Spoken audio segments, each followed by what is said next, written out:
still some seats up in this area. Evidently, these are the more expensive seats because they've not gone yet. We have some people standing, and I'm sure it's not out of respect to me, so there you go. We've got a place for you.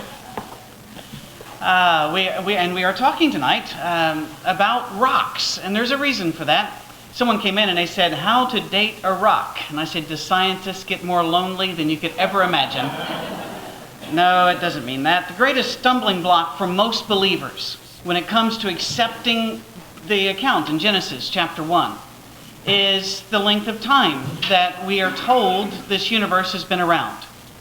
That is number one stumbling block. People will say, if we were created like it says, and we were all thrown in there, why does the fossil record say what it says? And why can we date the rocks to being millions and millions of years old? Well, let's have a good look at this, shall we? Even mathematicians who are committed evolutionists have admitted in print, many of them recently, that 30 billion years is not long enough for random chance to produce a molecule if you start with all of the ingredients as a given. In other words, not something from nothing, but the something's already there. Now let's let a molecule arise spontaneously from it, that when they run the odds in the computer simulations, no matter how much you tweak it, even 30 billion years is not long enough. Many of you are a lot older than you know. You see, when I went to school, I can still remember whenever they said that the universe was nearly 1 billion years old. And now it's nearing 10 billion. I'm doing some math in my head here that is very disappointing, quite frankly. What's going on is that there's not enough time to do what they want to happen. And yet they will still confidently talk about millions of years. Remember this, real history, the stuff we can go back and check on, peters out 5,500, 6,000 years ago. And from nothing underneath that comes full-fledged civilization. People already planting, people already doing, and before anyone says, but wait a minute, what about the cavemen? Well, if you even go and get the evolutionists' own dates, you will find that there were people planting and there were people doing all kinds of nice civilized things. At the same time, other people were living very poor, primitive lives, just like today. There wasn't one large grand march. And in fact, a lot of tribes that are living in incredible primitive circumstances today didn't used to. They used to have a very intact and very active civilization. I can think, for example, we almost moved to Tasmania. There's not a joke actually attached to that, although there should be. I was asked to go there and do some work, and that's where my wife and I were about to go whenever some friends in Scotland said, wait a minute, if you're willing to leave America, come home, we need you. And so we went to Scotland instead. But in Tasmania, the Tasmanian Aboriginals, the natives that are there, if you look back and look at their relics, they had the wheel, they had fire, they had agriculture, they had art, they had music. But when the Europeans found them, they had nothing. They were living like cave dwellers. They had once had it and lost. This one big march of human history is untrue. Well, there are a lot of other things that are untrue as well.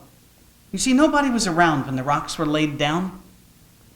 The only witness we have gave us a book, and we question it. So let's talk about this a little bit. First of all, do you know how you date rocks? And no jokes there either. It's you don't date them by their appearance. You can't pick up a rock and go, oh, this one's an old one. In fact, rocks that are loose and unconsolidated can sometimes be old and sometimes young.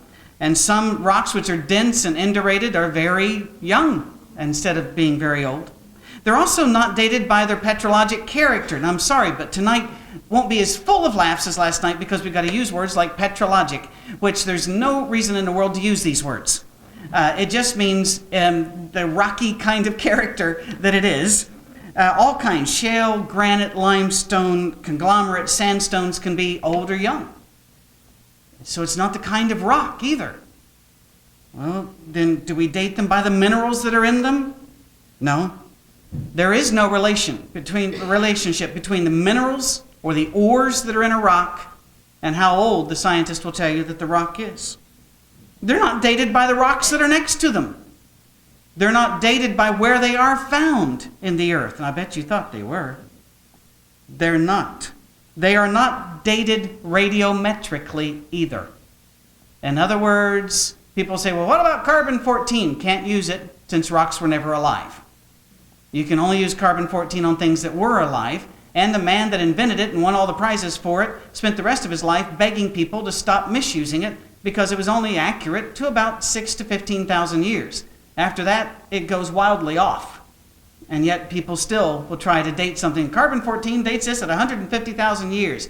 I'm sorry, but that's rather like, and the best way I can do this, and if you're offended by firearms, you're not going to like this, but what can I say? I'll tell you what, if you don't like it, I'll leave and not be back next week. Sometimes in the old westerns, John Wayne would pull out his pistol while he was on a galloping horse, and he would shoot at somebody else on a galloping horse in the next county, and they would fall off the horse. The only way that would ever happen is if the person over there is laughing at John Wayne for trying to use a pistol at that distance. A pistol has a very short barrel, and it has a very short aiming radius. That's the big part we're looking at. Distance between front sight and back sight. But if you stretch that out a bit, you can reach out and touch that guy over there. Probably not on a horse if he's on a horse, but you can do a lot more damage. Carbon-14 is a very short radius tool. It doesn't work well long radius. Well, what about that other stuff like uranium and lead and rubidium and strontium? The rocks don't give that off. They don't date that way. And in fact, you know the geological column that you've seen with all the ages on it?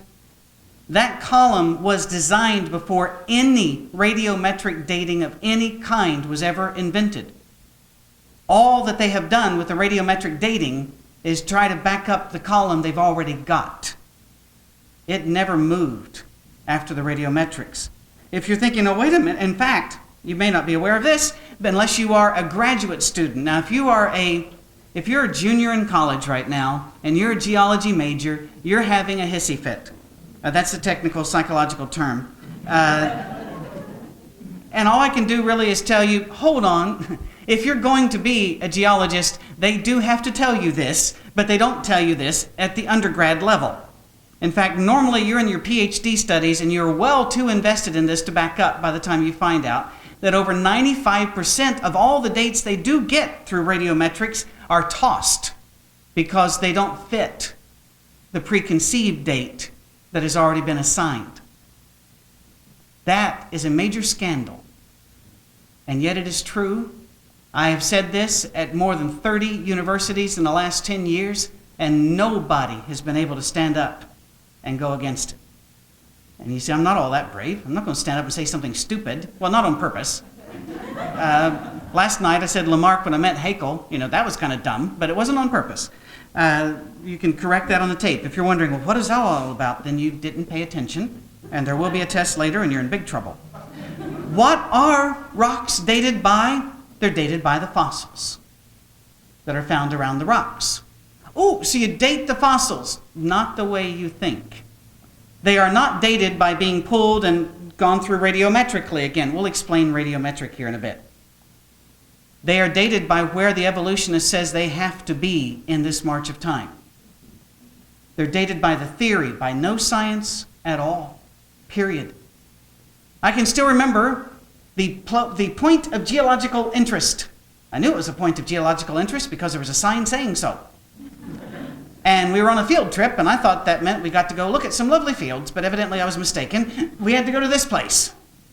And there were these rock strata, and the scientist pulled one rock that was a little loose and pulled it off, and he says, this rock is 50 million years old. I said, how do you know that? And he said, because it's in this strata. I said, how do you know the strata is 50 million years old? And he said, and I am not making it up, because I found this rock in it.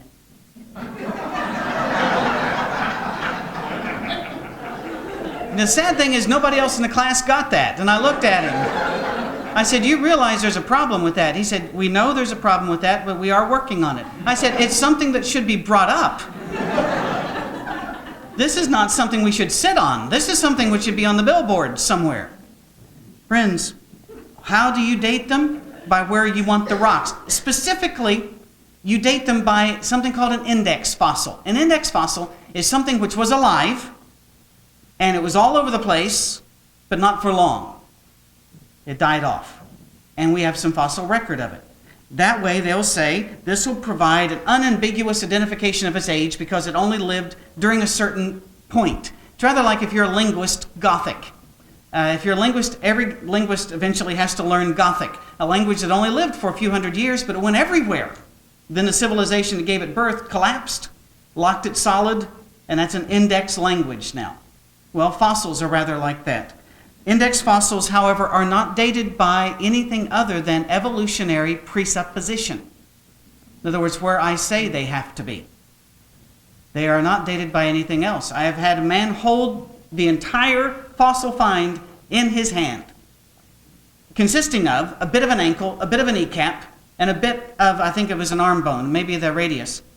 And he said this was of a creature, and he described this half-hairy beast that lived up in trees, ate this, did that, and the like. And I'm looking at his hand. I said, what other examples do you have?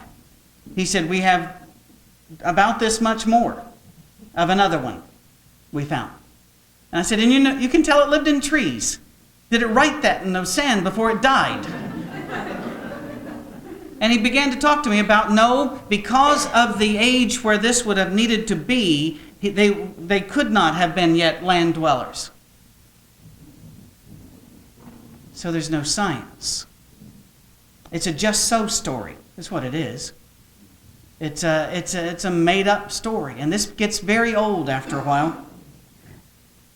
Fossils do not reveal evolution. You've seen the geological column. It doesn't exist anywhere.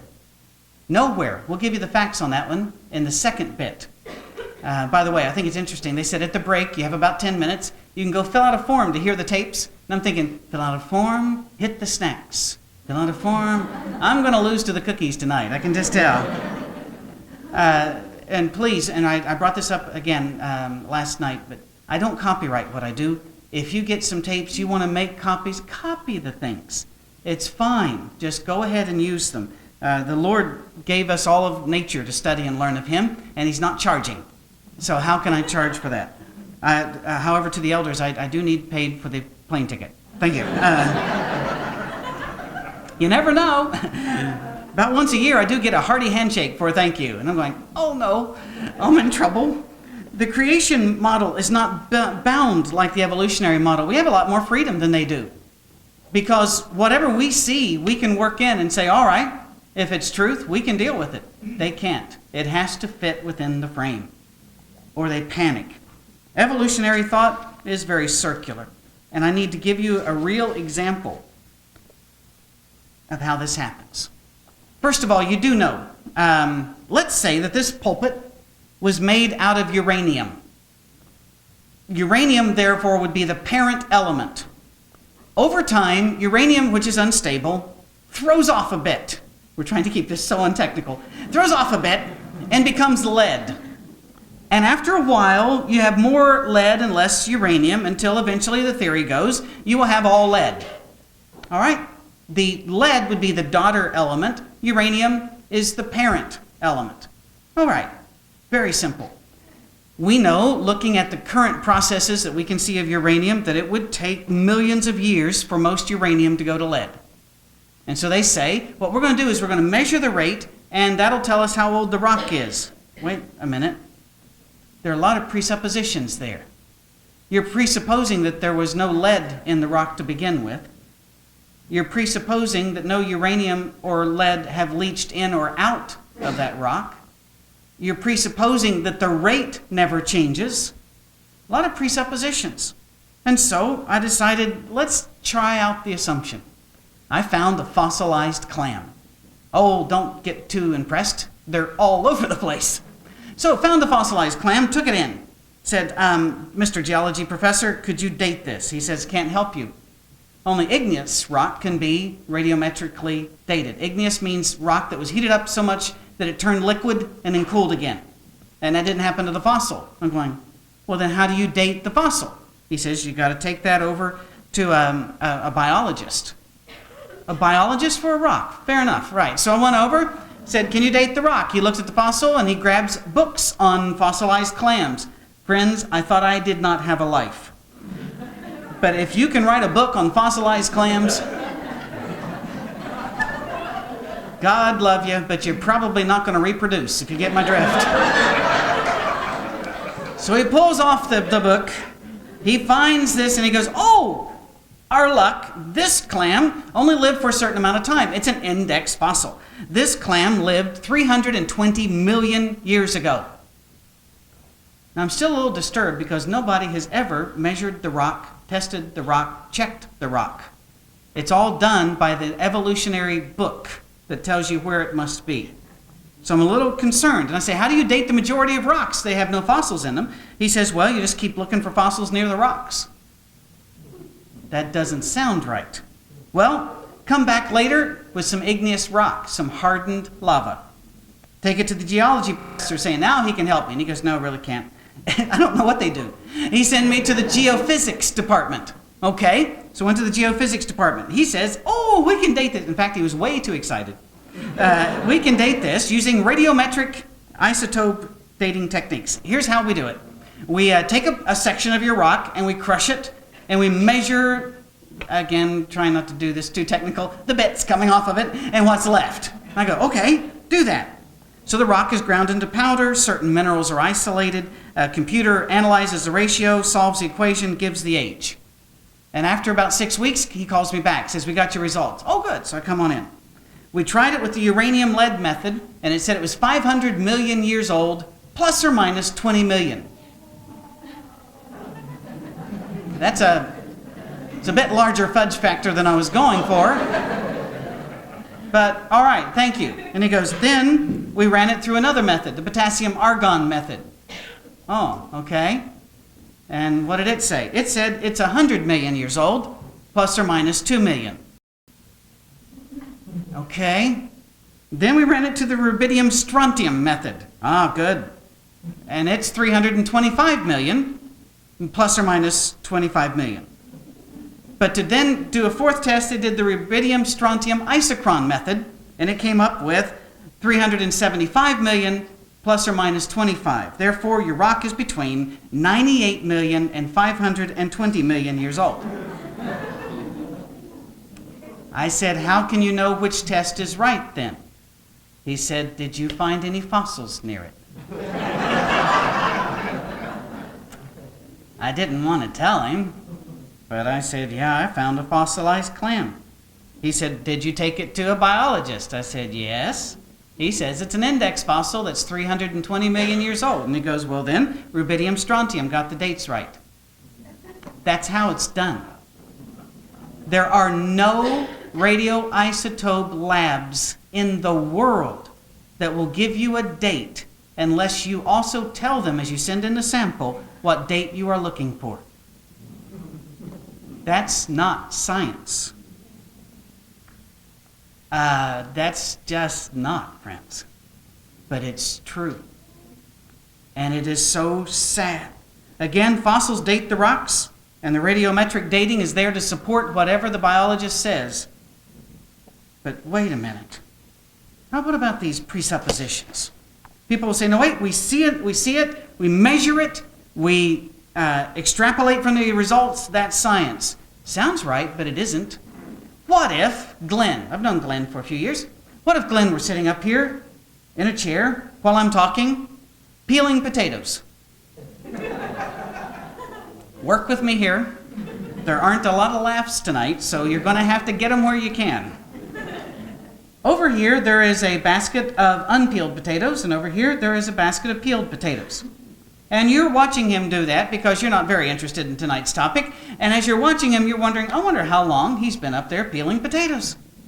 And so you get your watch ready and you mark. And you notice that it takes him 60 seconds to peel a potato. And you've watched him several times and it's taken him 60 seconds to peel the potato. So you get up, since the rest of people are so bored they're in a stupor and won't notice.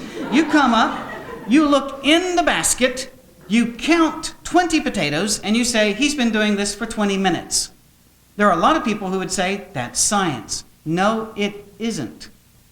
There are a lot of problems with it. Number one, you are assuming the rate of potato peeling has remained constant, even though you only saw a little. What if he was better at it, faster at it, but he's getting tired now? Or what if he wasn't very good at it and he's speeding up now that he's had practice? You also don't know how many potatoes were in that basket peeled before he started.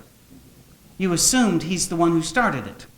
You also don't know if that at some time during the peeling process somebody did not come and remove some of the peeled potatoes, throwing off your count.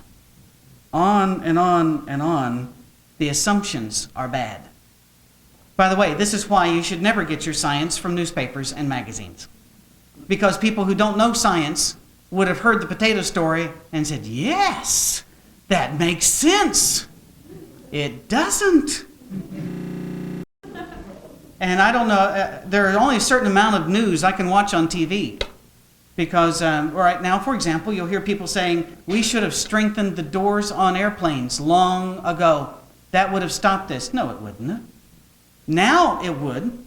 But before, all you'd have to do is start killing passengers. They would have opened the door. And yet, every day, you're hearing the experts almost every hour saying, we have to strengthen those doors. That should have been done years ago. It wouldn't have mattered before September the 11th. And yet, people aren't used to thinking critically. They're not used to thinking logically. And therefore, they get upset. I find it interesting that today, the president, who I think is a nice guy, said it's too dangerous for pilots to have pistols, and then gave the military permission to shoot them down. There's a flaw in there, and I'm going to find it. But presuppositions are frightening things, people. Remember the assumptions. They're saying this rock had to be in a closed system, which means nothing in a system could have come in after it was made. Nothing goes out. This is a closed system, uranium to lead. And that it initially was all uranium. That's another assumption. And that the rate has been constant. However, remember this, if any of those assumptions are wrong, then the date is completely invalid. And now know this, every single one of the assumptions is provably wrong. Number one, there is no such thing in nature as a closed system. Everything in nature impacts something and is impacted by something. Period. There are no exceptions. Number two, it is impossible to ever know the initial components of a system that was laid down without a witness. So you can't know that rock started off all uranium. It is impossible. And the third one, they really don't like you to know, but you need to know. No process rate is unchangeable. Even the speed of light is getting measurably slower. I don't know how they measure it. I have read books on how they measure it, but I'm not smart enough to get all the math on that one. But as they discuss it and argue about how slow it's getting and how fast it's getting slow, I'm thinking, no rate is constant in the universe. None. And that's an amazing thing to say, but it is still very true. That's why rates can be a good statistical average, but you cannot be deterministic with it. You can't run it back to the beginning of time and say, all right, 60 million years. Plus, there's another thing which has not been factored in. When God made the world, He made it so that you and I could live on it. Therefore, it had to be a grown-up world. So let me ask a question. How old was Adam 2 minutes after God made him? That's not an easy question. You might want to say 2 minutes. However, he was full grown in his mental, physical, sexual prime. So about my age. No. Long past that one. Not only am I over the hill, I'm thinking the tunnel looks nice and shady. No, not me. But he would have been a full-grown man. Which came first, the chicken or the egg, is a very important question. The Bible answers it. A chicken with an egg in it. The Bible says everything was made full-grown with its fruit in it, ready to bear its fruit. When God made an apple tree, it didn't have blossoms. It had apples on it. It was ready to go. It looked full-grown. If you would have cut it down, it would have had rings. But there were no years. I find that something which people need to remember. He made the earth full grown too, so that it would supply our needs, so that we could harness it, so that we could work with it. So how old is the universe is not the same as how old does it look. There's a big difference. It is very well balanced. I don't know if you're aware of this or not, but in our universe, there is a fairly constant number of thunderstorms going at any one moment. There's a reason for that. Thunderstorms, are you aware of this? Lightning does not actually come from the clouds down. It's actually heading back up. Most people don't know that. If you're struck by it, you don't care. But that is what's happening. It is a trick of the eyes and the light that makes us think otherwise. With that said, scientists tell you that if we did not have exactly that number blossoming and going off at the same time, static electricity would have killed us all. Our systems would have gone out of balance. Everything's in balance. Why do we have deserts? If you don't have deserts, you can't have rain. Because around every rain droplet, it must coalesce around a bit of sand, dust, dirt. It must coalesce around something. Deserts are the raw material for our rain. We need them both. There is a balance there. Very interesting stuff, friends. We can keep going on rocks. I'm going to try to do this very briefly because I know that rocks can make some people incredibly bored. And no, don't need to raise your hands or point. Uranium elements always exist. Uranium is never found in a baggie somewhere.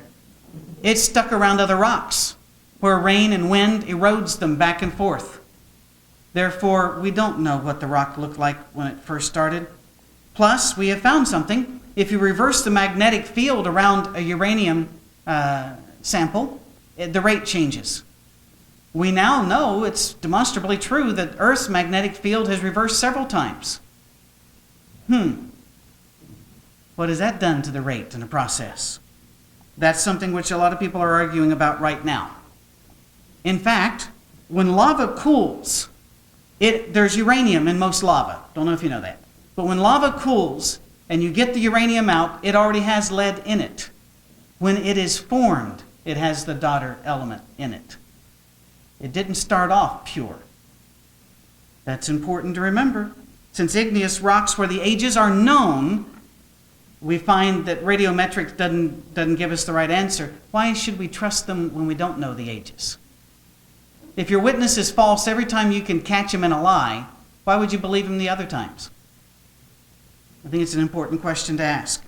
Same problems occur with potassium argon dating because they're calibrated by the uranium lead method. It's the same problem. In fact, there were rocks that were formed in 1801 in Hawaii by a volcanic explosion. There were lots of witnesses. They wrote it down. We know when the explosion occurred. They went in there just a few years ago and cut out some of those to teach their students how to use radioisotope dating on these rocks. They did not get an age of 200 years. They got varying dates from between 160 million to 3 billion years. And rocks we knew were 200 years old. Do not be afraid. When someone says, this is billions of years old, just smile. And if you don't remember any of these facts or figures, say, were you there? Do you know?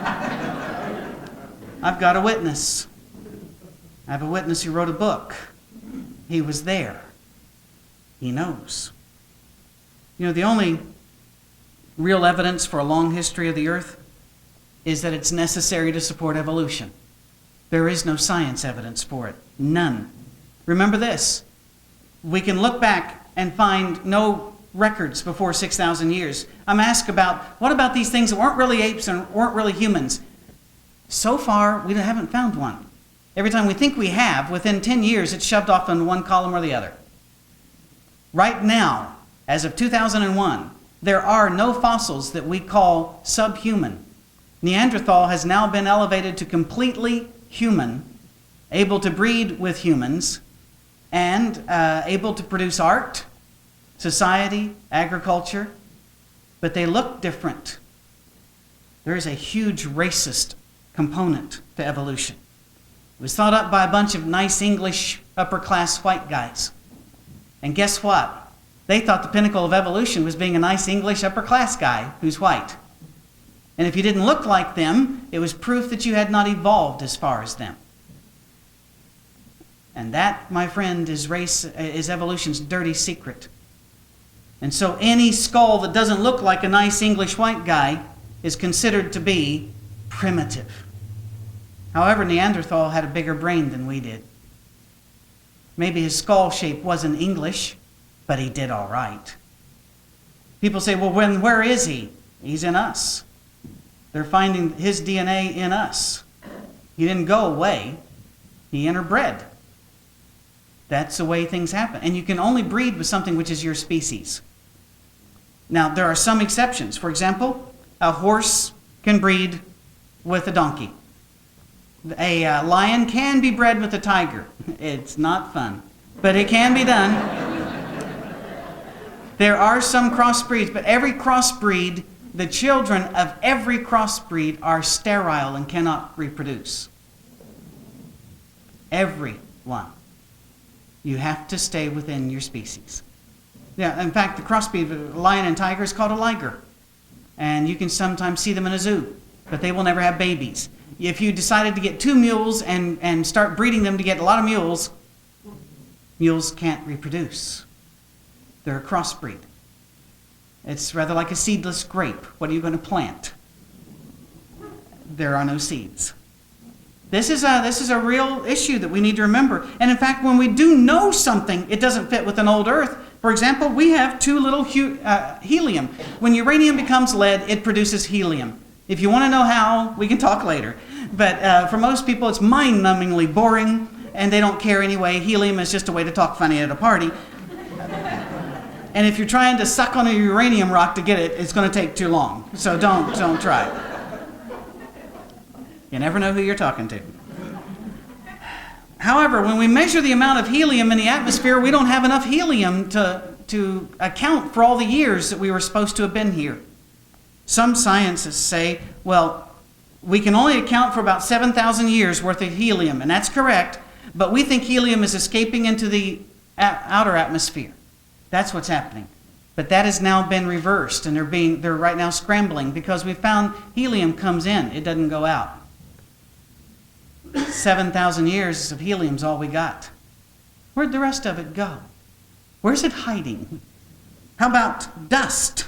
Dust is always coming in our atmosphere, isn't it? It's coming in your atmosphere, I imagine. We buy stuff to even spray around and swiff it and do everything else with it. Well, dust piles up. If you walk into a house and there's dust all over every place and you say, why don't you dust here? And they say, I just did. You know they didn't. Because there's a rate on it. By the way, you had been terribly rude to bring it up. Or write your name on stuff. Don't do that. But the point is not manners here. The point is that's a clock. It shows you a rate, dust entering. With the dust entering our atmosphere on a 5 billion-year-old planet, we should have a 183 feet thick layer of dust. We don't. Except in some dorm rooms, we don't. Some people will say, no, because it's just eroded. That's a funny thing about dust. It has to erode to somewhere. It has to go somewhere. Where is it? Plus, cosmic dust is 2.5% nickel. Nickel's very rare in our atmosphere. If it had been coming in for 5 billion years, we would have 3,000% higher levels of nickel than we have now. But we don't. Where's the nickel? It settles. It doesn't blow away. Where is it? In fact, if we had a 5 billion-year-old planet, we would have 960 pounds of nickel on every square foot of ocean floor. I live by the ocean. It's not there. I peeked. It would annoy the sharks. In fact, if we use all the elements of sedimentation and the like, we come up with somewhere between 10,000 and 12,000 years is all we can account for. Every clock we know works does the same. The Earth's magnetic field is decaying. It's not like you could tell, but we can measure that. It's one of those laws of thermodynamics. Everything wears out, including the Earth's magnetic field. In fact, the Earth's magnetic field has a 1,400-year half-life. That means 1,400 years ago, they were twice as magnetic as they are now. Remember, they found magnets by lodestones, rocks with some minerals in them that actually turned and pointed in water. It's a lot harder to find that now. You got to get yourself a good rock because it doesn't work like it did 2,000 years ago. If you calculate that back 7,000 years ago, the Earth's magnetic field would be 32 times as powerful as it is right now. We could still live with that. However, we could not have lived if it had done it another 4 times, an upper limit of 10,000 years old. You get too strong a magnetic field, the elements in your blood, minerals in your blood, start not moving, and you would die. So what happened there? And they'll say, although all of those rates have changed, and the rock didn't. Isn't that convenient, you might want to say? People have said, well, we can't account for all of the people on this planet in 10,000 years. Oh, yes, you can. In fact, evolutionists assume a growth of only 15 people per million, when the real rate is 20,000 per million. They fudge the rate.